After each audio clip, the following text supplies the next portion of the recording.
pretenden que nosotros, el conjunto de la sociedad, cambiemos nuestra canasta de consumo para que eso signifique el único mecanismo de control de precios. Ni que hablar con algunas cuestiones. Yo ponía el ejemplo del gas. ¿Qué hago? Si nosotros consumimos menos gas, ¿se modera el precio? Claro. Si además ahora pueden exportar. Bueno, está a precio internacional. ¿Cómo hacemos? ¿Se entiende? Digo, esa decisión ya no es un problema de estabilización de precios. Es un problema de negocio. Sobre el gas, aprovecho para aclarar, porque ayer se hizo la primera audiencia pública que por ley se tiene que hacer antes de tomar la determinación. Algunos medios hablaban de un aumento del 33% en 3 meses, en febrero, marzo y abril. Está mal esa información. Lo que hay es una quita del subsidio en 3 escalones, es decir, 33% del subsidio se quita en febrero, 33% en marzo, 33% en abril. Para abril ya no va a quedar subsidio para la clase media. Hasta ahora había 3 segmentos: segmento alto, que estaba pagando tarifa plena; segmento medio, que pagaba con algunos subsidios; y el segmento bajo, que era la tarifa social. Todo lo que es el segmento medio va a equipararse al segmento alto, es decir, toda la clase media va a pasar a pagar. Hernán, vos debes tener el cálculo más preciso, pero entre 4 o 5 veces más de acá a mitad de año. Ahora los mostramos. Quiero hacer una aclaración, porque en la audiencia pública es obligatoria. La producción de gas tiene 3 etapas, o la producción, distribución y comercialización son justamente esas etapas: producción, el transporte y la distribución. La audiencia pública solo trabaja sobre transporte y distribución. No es obligatoria hacer audiencia pública para lo que es la producción. Que además está atado al precio del dólar. Si hay una devaluación, también salta. Porque, claro, pero esto es lo importante. Porque ayer el secretario de Energía habló de producción. Entonces, mira, pero pará, me acaba de decir que no, la producción no estaba incluida. ¿Por qué caray habló? Bueno, habló por lo siguiente. En la Argentina existe una cosa que se llama Plan Gasar. El Plan Gasar era un programa que te pagaba, que digamos licitaba gas. Se hizo 2 veces, la segunda vez es de acá hasta el 28, es decir, las empresas petroleras tienen convenios firmados de que garantizan la producción de gas para la Argentina hasta 2028, a un precio más barato, y para poder hacer eso les garantizaban la exportación. Aquí que aparece el problema cuando dicen, bueno, ahora cualquiera puede exportar gas. Las empresas petroleras dicen, che, pero pará, si yo tenía ese beneficio, ahora se lo das a todos, ¿para qué? ¿Cómo hago yo? Con lo cual rompe, y acá hay una gran pregunta que es, ¿se sostiene o no se sostiene el plan gas para adelante? Además de que se va a judicializar, pero ¿se sostiene o no se sostiene? Porque eso significaría no solo dolarizar, sino que además la empresa petrolera va a discutir con la distribuidora el precio. La más grande de las dos es la petrolera, con lo cual va a imponer el precio. Bien, va a desregular absolutamente todo, además de que, como elimina el plan gasar o el plan gas, el precio a nivel local no va a tener la curva que tenía hasta ahora. De allí se explica esto que dice Nico, que es, van a quitar los subsidios, porque el plan gasar es básicamente el subsidio en la producción. Esto lleva el precio a precio internacional. En promedio se pagaba el 0,7 o 0,7 dólares y se va a pagar 4 dólares. Se multiplicó por casi 5. En la producción. En la producción. Porque después está la etapa del transporte. Las transportadoras pidieron 570% de aumento de recomposición. Y después está la distribución, el otro tercio, un poco menos, que han pedido entre 300 y 700% de recomposición. ¿Se entendió? Es un quilombo muy importante. Y déjame agregar algo más a ese escenario, porque hoy se habla de que si vos pagás 5.000, vas a estar pagando 20.000, 25.000 a mitad de año. Pero si de acá a mitad de año, por ejemplo, recrudeciera el conflicto en Medio Oriente y el precio de la energía se multiplicara, como se multiplicó cuando empezó el conflicto en Ucrania, por ejemplo, por 2, eso significa que tu factura de un mes para otro se puede multiplicar por 2. Sí, peor aún porque hay indicios, lo pidió Naturgy, una de las distribuidoras, pero además, en lo que uno escuchaba ayer del secretario de Energía, hay indicios de una posible actualización mensual de las tarifas. Con lo cual, eso que vos decís, Nico, efectivamente podría pasar. En 2 circunstancias: aumenta el precio internacional, el ejemplo que vos ponías, o vos devaluás. Claro. Que es lo mismo para el caso. Con lo cual, las dos cosas te impactan. Ahora, yo hice algunos números, si querés. No, dale. Los vemos para mostrar por categoría qué pasaría. Mirá, El N1, que es los altos ingresos, era el ejemplo que vos ponías, pagás 5.000 hoy, ahí tenés febrero o marzo, ¿cómo aumentaría, no? Y pasarías en abril a pagar 20.000 pesos. Ahora, el N3, que son los de ingresos medios, hoy paga algo así como 2.700 pesos y llevaría la boleta más o menos al mismo valor. ¿Por qué el N3 paga más que el N1? Bueno, el diferencial es por porcentajes, más o menos, fíjate, están 20, 22, 24. Claro, acá lo que se ve es que cuanto más pobre sos, más terminás pagando. Sí, en realidad se supone que el escalón de abajo debería ser equivalente para todos. Acá hay varias cuestiones, digamos, es un promedio, entonces el N3 no todos tienen el mismo subsidio, lo mismo en el N2 y demás, con lo cual más o menos el valor equipárenlo en 22 lucas para todos. Y se supone que solo mantendrían una tarifa social para los más pobres. Bueno, se supone que en el N2, en los bajos, no llegaría a esos 22, 24 más o menos que estamos viendo ahí de manera equivalente. Hay que ver, porque es un gobierno que tiene muchas definiciones contradictorias entre sí, pero uno de los planes que había era que la tarifa de todo fuera equivalente y que lo que ahora es la tarifa social pase a ser un bono que te bonifique los primeros metros cúbicos que consumas todos los meses hasta cierto punto, y si consumís más tenés que pagar. Ahí, cuando ayer, la segunda cuestión, el ministro de Energía habla de esto de la producción y los tercios con este impacto que recién mencionábamos acá, con la salvedad sobre todo del N2, porque ahí debería, o se supone que debería tener algún esquema de subsidio. Ahora, el esquema de subsidio que se mantendría sería distinto. Hasta ahora vos tenías un esquema donde tenían tarifa social, los del N2 que veíamos ahí, los del N3 tenían un piso de 400 kilowatts, por ejemplo, en electricidad, y pagaban por encima de eso. Ahora cambiaría ese esquema y tendrías el combo que decía Nico. Depende de la región, tendrías una cantidad de metros cúbicos o de kilowatts libres, y por encima de eso pagarías. Da la impresión que eso solo alcanzaría al N3, al N2, a lo que hoy tienen de menos ingresos. A los que hoy tienen tarifa social. A los que tienen tarifa social, con lo cual ellos pagarían de todas formas bastante más, porque ese piso es mucho menor al de la tarifa social, y bastante, incluso, no me quiero equivocar, pero debe estar por encima del N3, de ingresos medios. Con lo cual el salto sería muy significativo. Y por no hablar de la garrafa, ¿no? Que la garrafa ni hablar. La garrafa es el ejemplo de la desregulación. Había filas en Corrientes, ¿no? Era que había filas para... Y aparte ataca a los sectores más vulnerables. Hay una cuestión. Hoy va el secretario de Energía a la Comisión de Legislación, creo que es la que arranca discutiendo esto. Me gustaría que le pregunte a algún diputado o alguna diputada sobre una cuestión en particular, que es si consideran que los $4 del gas en Boca de Pozo es caro o barato. ¿Por qué pregunto esto? Porque básicamente nadie sabe cuánto cuesta el gas en Boca de Pozo. Y en la audiencia pública ni siquiera está incluido, y obviamente el secretario de Energía no lo dice, y no les interesa saber cuánto cuesta. De hecho, en la gestión anterior, bueno, había algunos pocos que teníamos intenciones de conocer cuánto costaba el gas en Boca de Pozo, porque no es lo mismo llevarlo a $4 si a la empresa productora le cuesta $1, $1.20 o $3. $3 de ¿no? Pero digo, no es lo mismo. Yo quiero saber cuánto gana. Mínimamente saber cuánto gana, a ver si es rentable o no, porque en el fondo está la discusión de si nosotros le pagamos a X cantidad, entonces hay mayor inversión.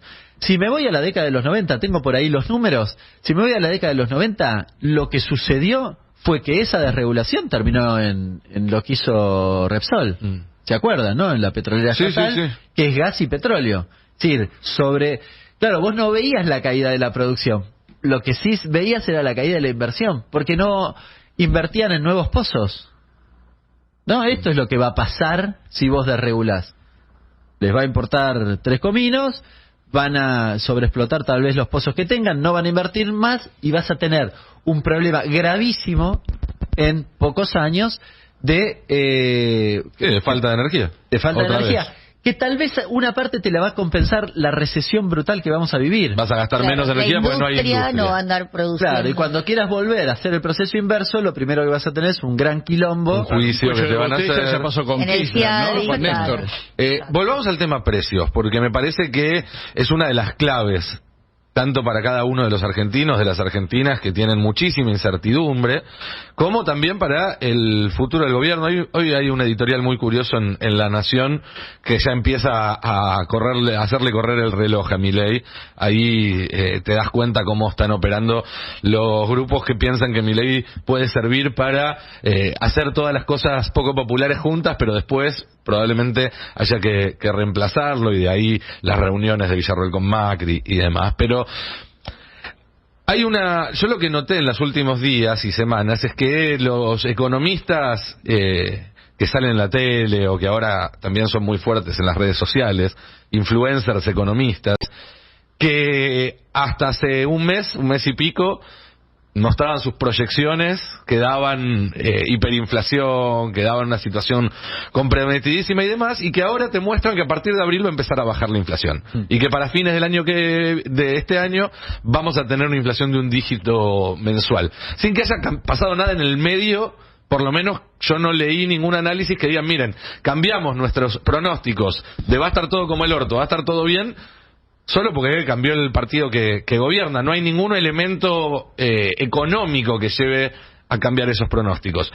Pero si nos ponemos a pensar, tenemos la inflación que ya sabemos que vamos a tener diciembre, enero, febrero. Eso ya todo el mundo da por sentado, que entre los 3 meses, si no hay un 100% acumulado, pega en el palo. Sí.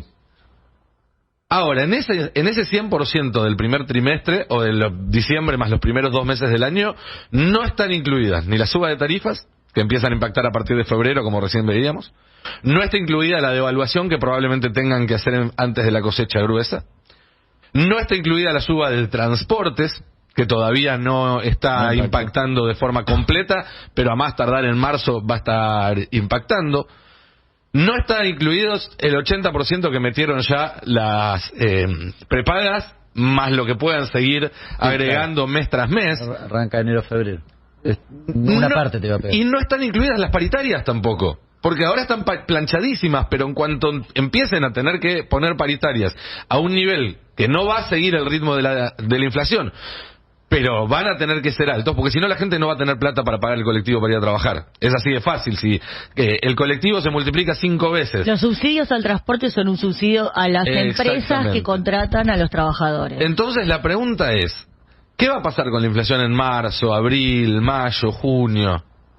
¿Va a bajar o se va a mantener en 20, 25, 30, 18, 15? Y políticamente hablando, eso al gobierno, ¿qué le significa? Mi opinión es que, a ver, si uno se fija sutilmente esas proyecciones que hacen y las menciones que ha hecho el propio Milei, hablan del segundo semestre, no emulando a Macri. Brotes verdes, falta de día. Sí, pero hablan del segundo semestre porque evidentemente hacen un cálculo más parecido al que estamos haciendo ahora. Si no dirían, en junio. No, y no dicen en junio. Porque evidentemente hay una segunda etapa de tensiones inflacionarias que probablemente sea entre marzo y junio. Probablemente la devaluación que eventualmente suceda en el mes de marzo o abril, si es que se ejecuta, yo creo que sí, tenga un efecto sobre precio menor que la que tuvo esta devaluación. ¿Por qué? Porque tenemos menos guita. Es decir, cuento esto porque es la lógica de lo que están pensando. En un punto, algo tan traumático en materia inflacionaria como es una devaluación, no tiene tanto efecto sobre precio. La devaluación que tuvo menos pass-through, el pase a precio, quiero que usamos palabras en inglés, era para explicarles esto nomás. Pero ese pase a precio, la devaluación del 2001 y de 2002 fue la que casi menos pase a precio tuvo. ¿Por qué? Porque la gente no tenía un mango. Claro. Pasó de 1 a 4 y el pase a precio debe haber aumentado los precios 60%, 70%, lo cual es nada si lo comparás con ese salto. Es porque la gente no tenía un mango. Bueno, pretenden recorrer ese camino. Claro. Entonces, De nuevo, ¿cuál es el punto? Porque va a bajar la inflación en el segundo semestre, puede ser. Hay algunos asteriscos para poner, por esto que mencionábamos. Cuando vos desregulás todo, se te fue de las manos. Cualquiera puede subirte un precio que... Además de eso, que supongamos, quizás uno dirá, no pasaría porque la gente no tiene mango. Pero de nuevo, aumenta el precio internacional y te lo suben, se acabó la discusión. Con lo cual eso no se va a acabar en el primer semestre. Va a pasar en el segundo, porque aumenta el precio del petróleo a nivel internacional, debe estar $77. Si se va a 80, te aumento, listo, se acabó, te lo multiplico por tipo de cambio y te aumentó. Ahora, ¿va a tender a bajar? Sí, probablemente va a tender a bajar. Ahora, ¿cuál es el punto de esa baja? ¿En qué situación? Y acá, Nico, vos incluías una cuestión que para mí es la central en este momento del debate, que es los salarios. Esto, no llegué a mandárselo, no me reten, pero... Ahí va, a vos te encanta traer cartelito para mostrar. Esto es en papel físico. Casi un clásico de mi parte. Parece. La gran Lecher. Lo explico. Y es bastante sencillo. Salarios en términos reales. Ven como el salario durante todo el periodo de Alberto, que es esa curvita azul que se va moviendo un poquito para allá, ¿le va bien a los salarios? Y no recuperan nada, recuperan un puntito, vuelven a caer, no está bien. Estamos hablando solo salario registrado privado, Acá no está el público. Contra inflación. Y no está el no registrado, que le fue peor. Pero supongamos este es el que tiene paritaria. Fantástico, bueno. Algunos perdieron, otros no tanto, ¿no? Este es el promedio. Alguno por ahí me puede decir, pero la mía no, si es verdad, perdiste, bueno. Ahora, fíjense la curva final. Murió. ¿Qué es esta curva? Es una proyección salarial, de aumento salarial, de 15% en diciembre, enero, febrero, y una inflación del 27, 20 y 15. O sea, es una evolución hasta optimista en algún punto. Bastante conservadora, si querés. Podríamos consensuarla con cualquier ortodoxo y digamos, los aceiteros, los camioneros, los banqueros van a tener una curva un poquito más moderada, menos acentuada, más moderada. La mayoría va a tener esa, y muchísima gente, los informales y los trabajadores estatales, van a tener una caída todavía más abrupta. Supongamos que esto se confirma. Sí. Si lo hice con el empleo no registrado, no lo traje, pero la caída es más abrupta. Depende de la estimación, obviamente. Estamos especulando con qué puede pasar. Pero no les dije salario cero, les dije 15 contra esa inflación que está casi confirmada. Miren este punto de acá, este ultimito de acá abajo, este que estoy tocando acá, ¿no? Si la cosa... El debate que viene es qué pasa con esto. ¿Esto vuelve a subir o se queda acá planchado? Claro. Esta es la discusión. Porque si se queda acá planchado, ni les digo si baja más. Si vuelve a haber una devaluación, va a tender a bajar. Pero si se queda acá planchado, y vas a moderar en parte la inflación. ¿Por qué? Porque la gente puede comprar 20% menos. Sí, inflación de los cementerios, ¿no? Claro. O estamos todos muertos, o es el escenario del cementerio. Está muy bien dicho, porque yo en San Martín... la situación del cementerio es el cierre de las pymes. Y eso también te modera la inflación. Claro. ¿Pero a qué costo? ¿El costo que no consumamos, que nos moramos de frío, que no podamos usar el auto o que la pyme cierre? O sea, para que se hagan una idea, una caída del salario así, si eso se estabiliza en esos niveles, haría que tengamos una pérdida de la calidad de vida equivalente a la que tuvimos de Cristina al final del gobierno de Macri, pero solo en 6 meses y partiendo ya de un piso mucho más bajo. Claro. Con Cristina caímos de ser el salario más alto de América Latina al anteúltimo. Ahora caeríamos del último al descenso, y además en vez de en 4 años, en 6 meses. Es muy bueno el análisis porque ustedes se acuerdan que Macri en algún momento dijo, si yo pudiera haría lo mismo pero más rápido. Así es. Es lo mismo pero más rápido. Es lo mismo pero más rápido, así es. Es decir, tienen que lograr que los salarios pierdan al menos 20 puntos, si pueden más, pero bueno, 20 puntos es un montón. Imagínense a alguien que lo está viendo del otro lado, lo está escuchando. Piense su salario con 20% menos en esta circunstancia con estos precios. Claro. Sí. Y no estamos hablando del aumento que le tenés que agregar, de tarifas, del colectivo, una eventual nueva devaluación. Ni siquiera eso, piénsenlo ahora con 20% menos. ¿Cómo haces para pagar el alquiler? No, imposible. Por eso retomo y le quería preguntar a Hernán, porque empezó hablando de la dolarización y el otro día lo escuchaba Martín Guzmán, y yo coincido con él que me parece que el plan del gobierno es dolarizar y van en esa dirección y no tienen otro plan, y que toda esta licuación está pensado en función de eso, y que cuando la situación social esté a punto de estallar, porque uno imagina en este panorama que estamos trazando, ya lo que va a ser abril, mayo, junio, y cuando haya cacerolazos todos los días, vamos a tener un día una cadena nacional de presidente anunciando el lunes dolariza, o hay libre convertibilidad, o algo por el estilo. Y yo le quería preguntar a Hernán, ¿qué tan complejo es hacer ese proceso y cuánto se necesitaría para hacer una dolarización con esos salarios, digamos? Son salarios de subdesarrollo, ¿no? De haitianos, no sé cómo decirlo. Ahí dos reflexiones, una más política. Yo soy de la escuela de Lantos. Creo que la dolarización es porque una buena parte del gobierno y sobre todo del poder económico, dependiendo de algunas circunstancias, lo que quieren es que esto que hacen en el DNU, las políticas que han implementado, lo que están implementando y la ley ómnibus no tenga retroceso. Quede cristalizado. Exacto. Ese es el esquema de dolarización si lo pensás en el plano político. Porque después alguno puede estar de acuerdo o no estar de acuerdo, pero en el plano político me parece que sí todos están de acuerdo. Todos quieren que eso suceda. Y buena parte dicen eso es vía dolarización. Ahora, para la dolarización ellos tienen una serie de problemas. El principal es que, para dolarizar necesitan primero desarmar las restricciones cambiarias. ¿Se acuerdan que Milei cuando ganó la elección dijo, lo que más me preocupa son las LELIC? Pero no lo decía por las LELIC ni por los ahorros de los argentinos, sino porque quería desarmar los controles cambiarios. De hecho, creo que en las entrevistas decía eso, nosotros queremos desarmar el cepo, y el problema son las LELIC. ¿Por qué las LELIC? Porque en realidad el problema es la plata que está circulando que en un escenario de liberalización absoluta corre riesgo de que vaya al dólar. Ese es el tema. Y todo hay que pensarlo desde esa lógica. Y pensar desde esa lógica, acá yo pongo varios asteriscos que hacen que se le esté dificultando ese camino. El primero es el incremento de la brecha. Claro, que volvió a aparecer. Estaba arriba del 40, 45 estaba ayer. Claro. Es un problema para ellos eso, porque tienen que converger los dólares paralelo con el oficial. Ahí tienen un problema. Segundo, el fracaso del Bopreal. Sí. ¿Por qué? Porque esa guita, porque ellos que querían sacar guita de gente que tenía deuda, de importadores y demás, y que la pusieran en un bono para adelante, entonces que no me venga a pedir dólares cuando yo desregulo.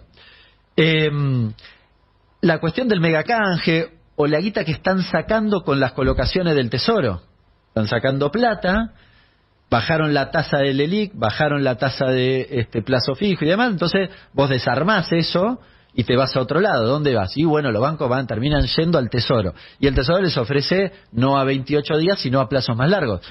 Con los pases también. Los pases son a 24 horas. Están ganando tiempo. ¿Para qué? Para poder desarmar las restricciones cambiarias y que toda esa plata no vaya al dólar. Ahora, estas cosas no están funcionando. Esta última tal vez sí es de las únicas que podríamos tildar. Y quizás una de las más importantes, o la más importante, ¿los dólares dónde están?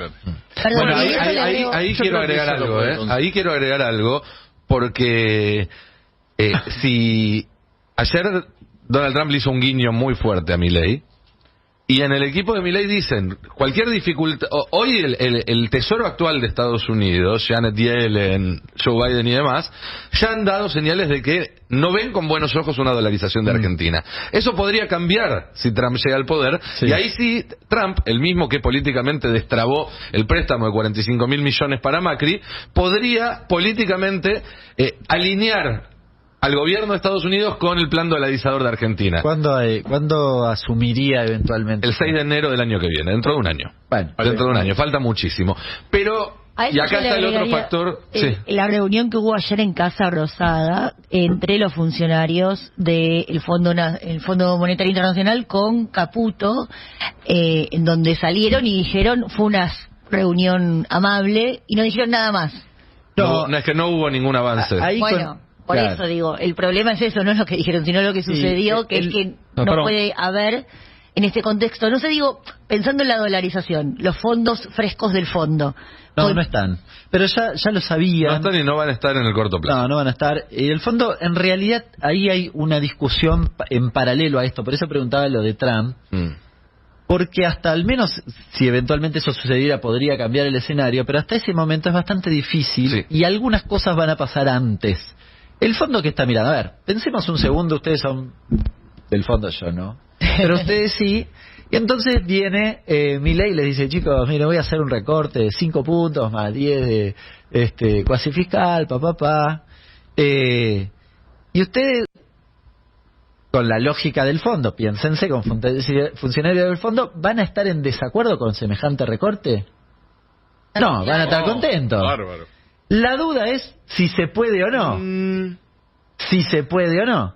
El fondo plantea eso. El fondo dice, no está en desacuerdo con el ajuste. De hecho, es mayor que le pedía un déficit primario del 0,9 y le está ofreciendo un superávit de 2 o 3 puntos. Es decir, es muchísimo más.